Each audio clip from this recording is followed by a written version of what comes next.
Parce que déjà, pourquoi je voulais réussir?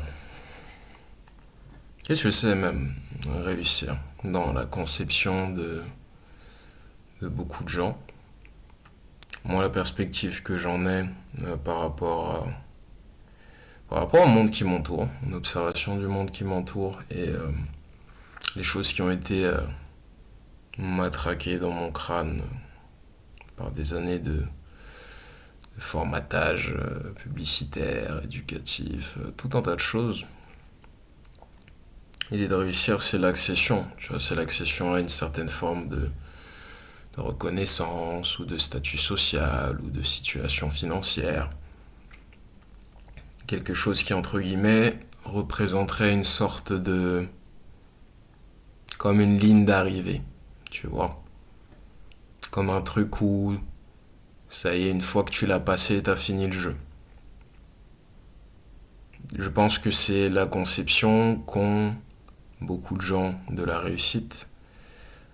Comme si, une fois passé cette ligne d'arrivée, toutes les choses qui font qu'on est actuellement en train d'essayer d'échapper à notre condition, et je parle avant tout de conditions intérieures, parce que plus j'avance sur mon chemin de foi et d'éclosion, puis je me rends compte qu'au final, peu importe ce qui se passe à l'extérieur de nous-mêmes, c'est ça qu'on cherche. C'est quelque chose que j'arrive plus tellement à voir du même œil aujourd'hui. Parce que, personnellement, en tout cas, j'ai conscience du concept qui se cache derrière.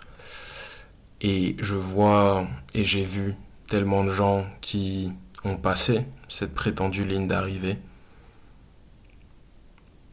et qui ont quand même des situations qui font qu'ils essayent d'échapper à leurs conditions,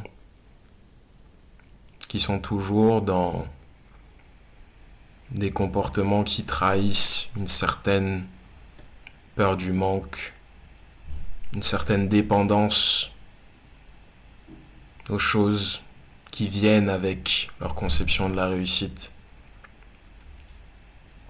Alors qu'il y a encore d'autres choses qui, du fait de leur peur du manque, qui, pour représenter l'objet de leur désir. Moi, ce que ça me montre en fait, c'est que dans l'idée de réussir, il y a une sorte de naïveté qui vient avec le fait que le prix, l'obtention, tu vois, le grand prix, la carotte, la récompense, viendra accompagné voilà, de cette sensation. C'est ça qu'on cherche réellement, c'est des sensations. C'est un certain ordre, c'est, tu vois, une façon de se sentir à propos de soi-même, du regard qu'on porte sur sa vie, du regard qu'on porte sur le monde. C'est ça que les gens... Je pense que c'est de ça dont les gens parlent quand ils parlent de la réussite. Parce que c'est ce que notre monde met sur un piédestal, tu vois. S'en sortir, s'être mis à l'abri. Et c'est très intéressant, je trouve, les formules qui sont utilisées aussi pour passer de la réussite, justement. Percer. Même en anglais, tu vois. I made it. Make it. Getting out the mud.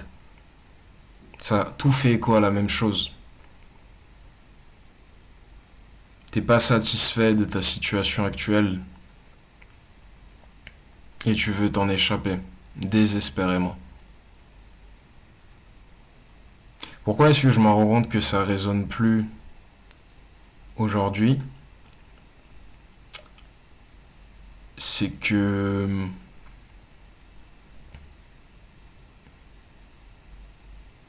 je réalise que le réel gain, la réelle transformation, le réel changement, il se trouve pas dans la ligne d'arrivée. Il se trouve, je le trouve en tout cas,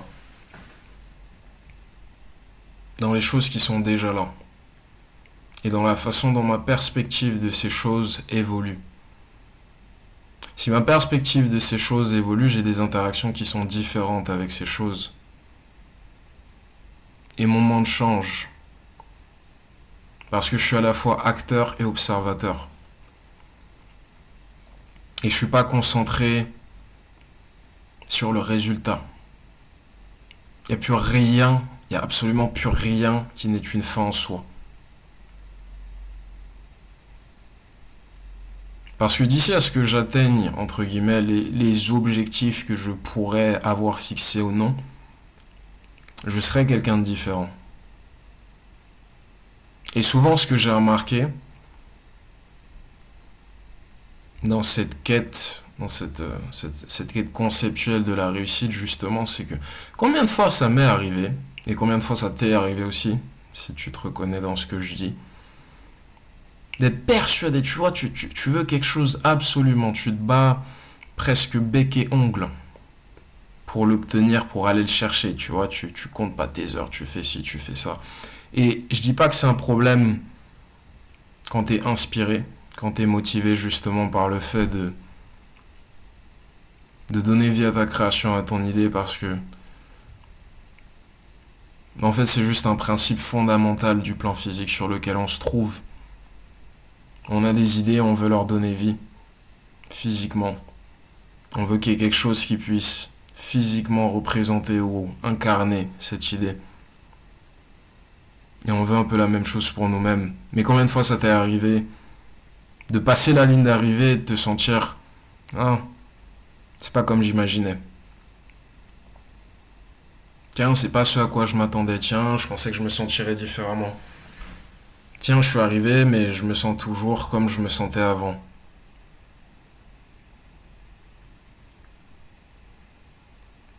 Parce que t'es pas réellement à la recherche du concept. T'es à la recherche de la sensation. Et comme tu sais pas que la sensation c'est quelque chose que tu peux déjà trouver en toi, et que même quand tu franchiras la ligne d'arrivée, ce que tu ressentiras, ce sera quelque chose qui aura été activé. Donc pour être activé, ça veut dire que c'était déjà là. Et tu considères, je sais que je considérais en tout cas, l'obtention de l'argent, du statut, de la reconnaissance, comme le bouton en fait, le bouton pour activer toutes ces choses que je veux sentir en moi-même, même si je le nommais pas comme ça.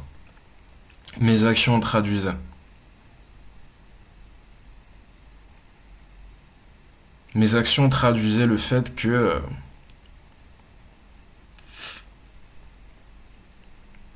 voilà en fait, j'essayais désespérément de retourner vers quelque chose d'originel, de retourner vers la fréquence la plus alignée avec moi-même et ce que je suis vraiment venu expérimenter ici. Et je dis pas qu'il y a rien à réussir. Je dis pas que c'est pas cool de réussir des trucs. Je dis que pour moi aujourd'hui, ça fait plus sens de s'imaginer que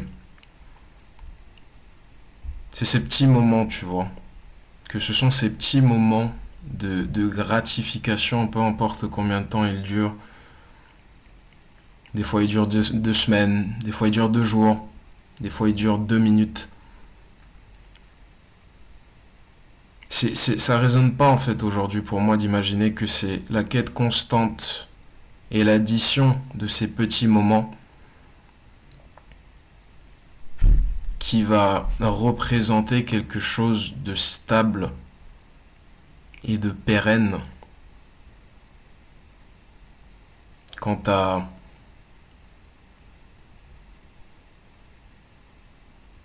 l'idée que je me fais d'alignement aujourd'hui, de mon alignement aujourd'hui. Et l'idée que je me fais de l'alignement aujourd'hui, c'est quelque chose qui est très difficile à décrire avec les mots parce que c'est profond et ça va au-delà de tous les concepts, de toutes les appellations qu'on pourrait y attacher, mais c'est quelque chose qui ressemble à la paix.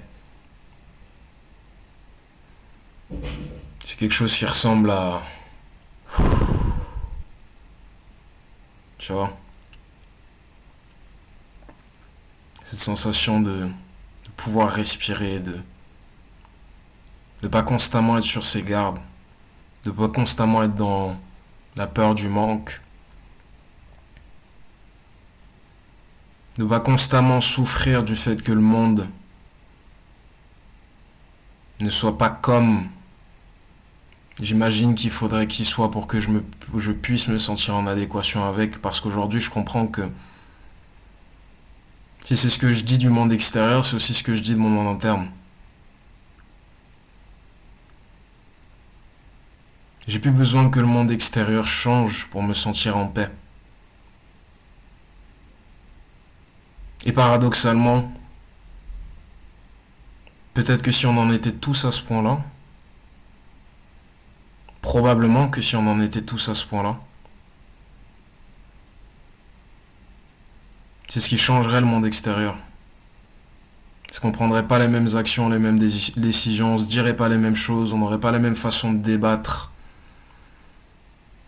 On n'aurait pas la sensation qu'il faut marcher sur les autres. On n'aurait pas la sensation qu'il faille réussir au détriment d'eux, qu'il faille prendre, qu'il faille piller, qu'il faille... Tout un tas de choses. Parce que c'est ça qu'on dit pas aussi sur la réussite. Combien de personnes aujourd'hui qu'on décrit comme des modèles de réussite, comme des exemples à suivre, tu vois, ils sont sur les plateaux télé, ils sont sur les affiches de films, ils dirigent telle ou telle grosse compagnie. Pourquoi est-ce qu'on ignore que ce qu'on considère comme leur réussite s'est fait et continue de se faire au détriment de tout un tas de personnes? Pourquoi est-ce que c'est moins grave à partir du moment où ils ont réussi? Pourquoi est-ce qu'ils sont moins...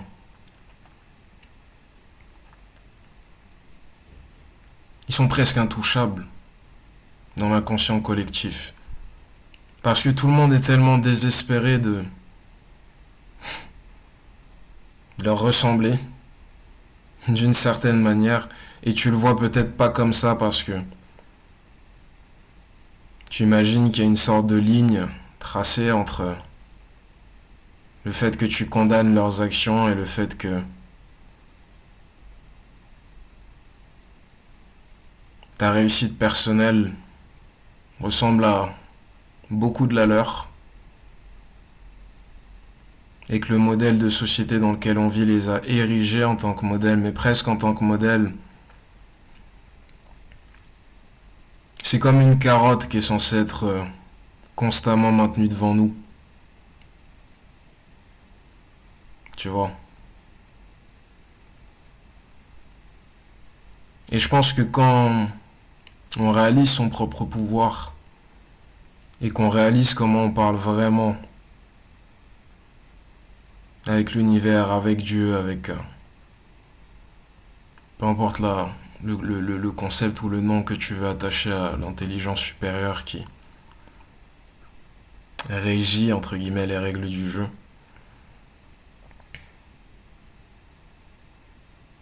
Quand on comprend le pouvoir auquel on a accès, en tout cas moi en ayant compris le pouvoir auquel potentiellement j'ai accès, réussir comme je voyais la réussite auparavant, ça me dit trop rien. Ça veut pas dire que les choses qui m'intéressent et que les choses dans lesquelles j'ai envie de développer un certain niveau d'expertise ou d'affinité ou ne sont plus là, mais j'ai plus du tout le même rapport avec ces choses. Je regarde plus ces choses comme le truc qui va me sortir de ma situation. Pourquoi? Parce que j'ai arrêté de dire à l'univers qu'il fallait à tout prix que je me sorte de ma situation. Et l'univers m'a répondu, l'univers, Dieu, enfin, cette force me répond à travers mon éclosion et ma propre transformation, à travers la façon dont le regard que je pose sur le monde change. Ça, c'est la confirmation. Parce qu'il y a des choses qui m'atteignent plus de la même façon. Parce qu'il y a des choses que j'ai plus honte de dire. Parce qu'il y a des choses qu'entre guillemets, pas que je laisse plus passer, mais j'ai une idée un peu plus claire de mes limites. Et comme j'ai une idée plus claire de mes limites, j'ai une idée aussi de quand certaines personnes essayent de les outrepasser. Et ce qui peut faire aussi que j'outrepasse les limites des autres, et j'en suis conscient. Et comme ce que je veux pour moi, je souhaite aux autres, j'accueille ces choses-là. Et j'agis en conséquence. J'observe. Si jamais il faut que je prenne mes distances, je prends mes distances. Si jamais je sens quelque chose dans mon monde interne, j'accepte, j'essaie d'accepter au lieu de réprimer, j'essaie de comprendre. Parce que je sais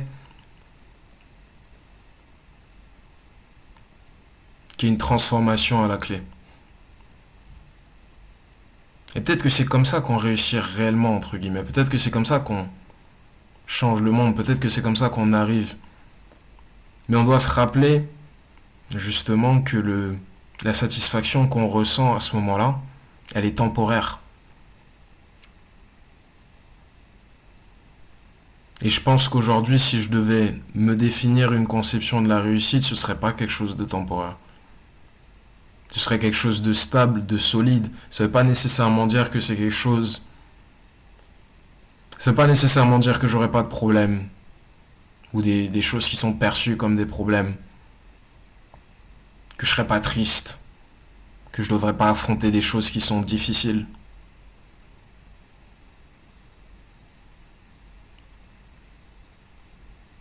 Mais la façon dont je reçois ces choses aura toujours beaucoup plus d'impact, je pense, à partir de maintenant que les choses en elles-mêmes. Particulièrement quand il s'agit de choses qui sont hors de mon contrôle. Et d'une certaine façon, la réussite telle qu'elle est perçue par la majorité est un peu hors de notre contrôle, dans le sens où, certes, il y a des leviers d'influence, mais aussi beaucoup de choses. Il y a des choses auxquelles tu peux pas faire, avec lesquelles tu peux pas faire plus que d'influencer, en fait, si tu veux. Il y a plus fort que toi.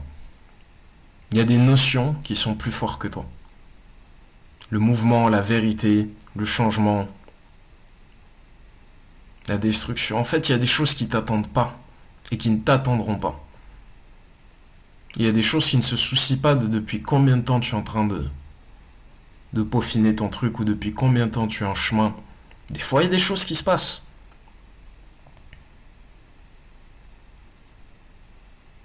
Plein de gens qui ont levé des fonds pour, je ne sais pas...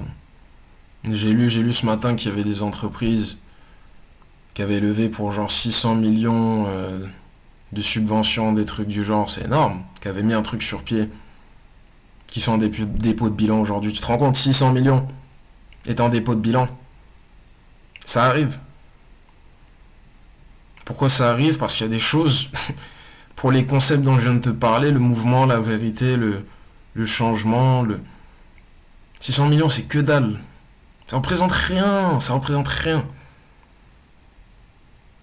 Pour ces concepts-là, 600 millions, c'est que dalle, parce que ces concepts-là, ils n'ont pas d'agenda. Ils se contentent de faire. C'est pareil pour les catastrophes naturelles. Les catastrophes naturelles, elles n'ont pas d'agenda. Le problème, c'est qu'aujourd'hui, il y a des gens qui ont des agendas qui sont à la baguette en ce qui concerne certaines catastrophes naturelles, mais ça, c'est un autre débat. Mais les choses qui se passent, elles n'ont pas d'agenda.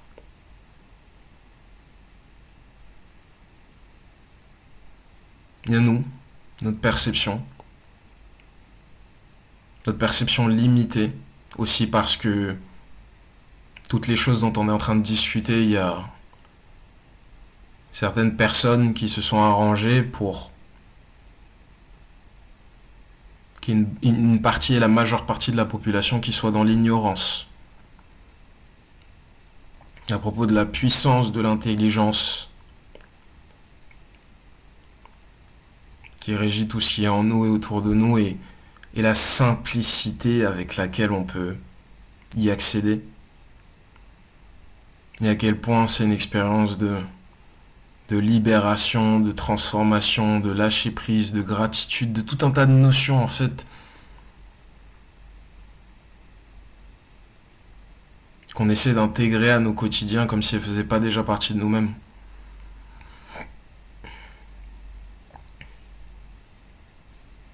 Mais tu vois, malgré tout ça, c'est des choses dont on discute encore aujourd'hui. C'est des choses qui ont traversé le temps. Parce que tout ce que j'ai appris et tout ce que j'apprends de mon expérience, il a fallu poser certaines bases de compréhension d'abord pour que je puisse le vivre.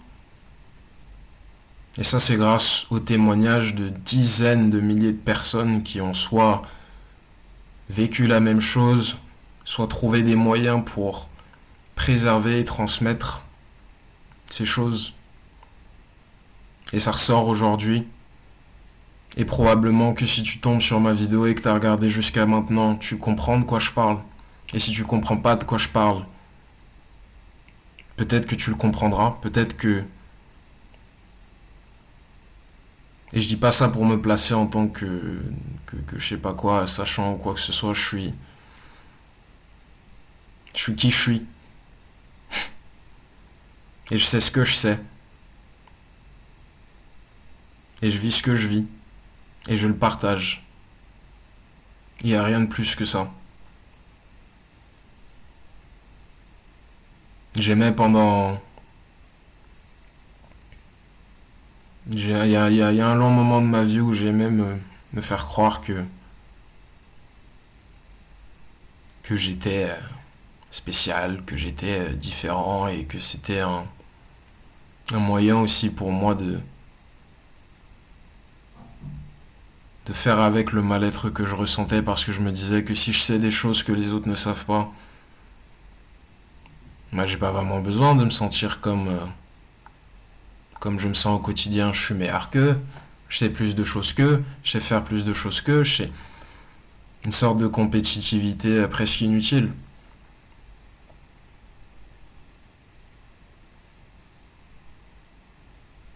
Parce que pour exploiter les choses que je sais, pour utiliser les choses que je sais, j'ai pas besoin que les autres soient dans l'ignorance. J'ai pas besoin.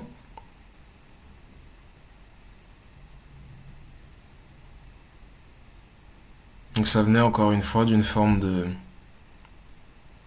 mal-être et même dans le modèle, dans le parcours de réussite sociale, même si ça prend pas la même forme pour tout le monde, il y a des thèmes qui reviennent. Il y a des choses qui font parfois qu'on est prêt à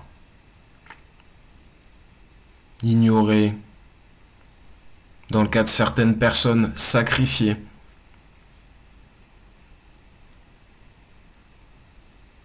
Des choses qui sont là, qui ne demandent qu'à être reçues, transmises, qui pourraient beaucoup nous apporter et qui ne demandent rien en échange. Rien en échange.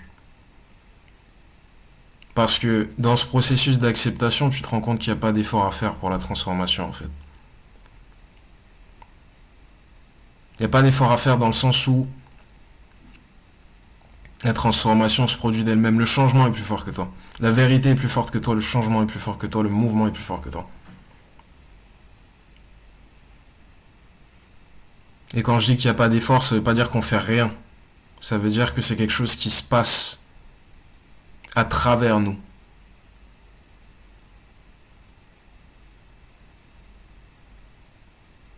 Ça ne veut pas dire que toutes les choses qu'on fait en route vers le changement et dans l'optique du changement sont dénuées de sens.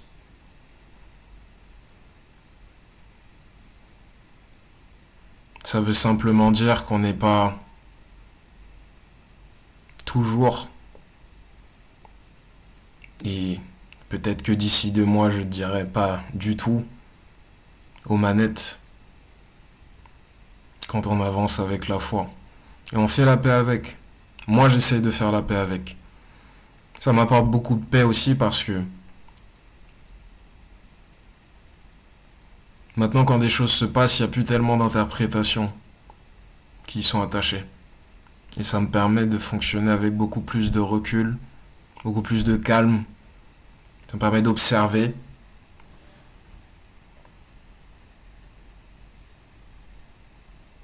Et de me poser des questions, de remettre en question, de tout un tas de choses où je sais que précédemment j'aurais pu réagir peut-être par impulsivité.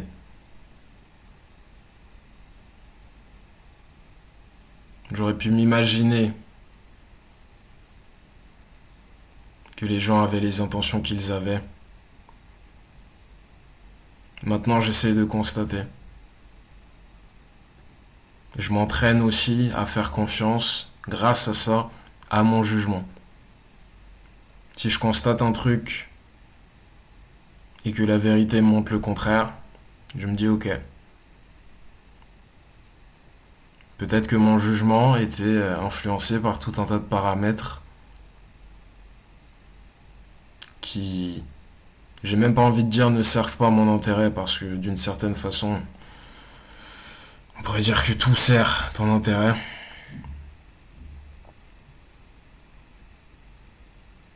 Mais j'arrive à poser un regard, même s'il est subjectif, que je considère comme le plus éclairé possible au point où j'en suis. Parce que maintenant, je comprends un peu mieux le processus.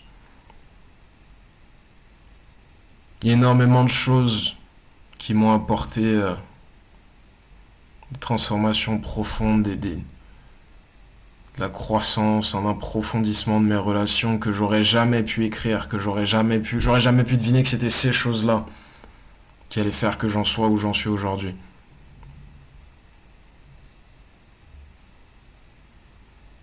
Donc par humilité, je me place dans une position d'acteur mais aussi d'observateur.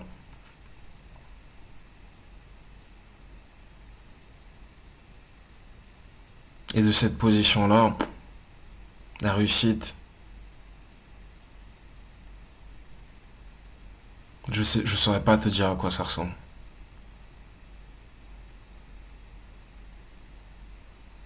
D'une certaine façon, j'ai l'impression d'avoir déjà réussi. Je me sens bien. Je vais bien, j'ai de l'amour autour de moi.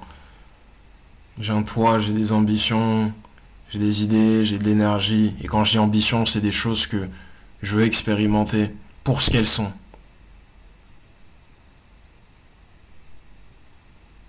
Pas parce qu'il y a quelque chose à la clé.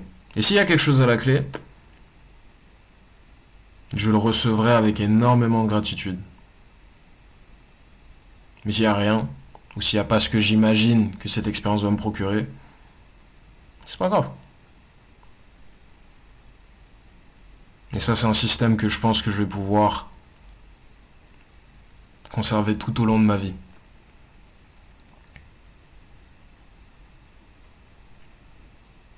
Ça, je pense que c'est quelque chose de pérenne. Donc c'est la direction que je veux continuer à prendre. Voilà. C'est ma réflexion du jour. J'espère que ça t'aura apporté quelque chose d'une façon ou d'une autre. N'hésite pas à me parler de la conception, de ta conception de la réussite. Particulièrement si elle a changé. De comment tu voyais les choses avant, de comment tu vois les choses aujourd'hui, de comment tu penses que tu pourrais peut-être voir les choses dans le futur.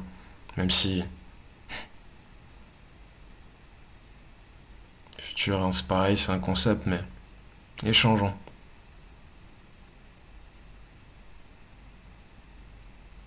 Parle-moi un peu de ce que tu vois.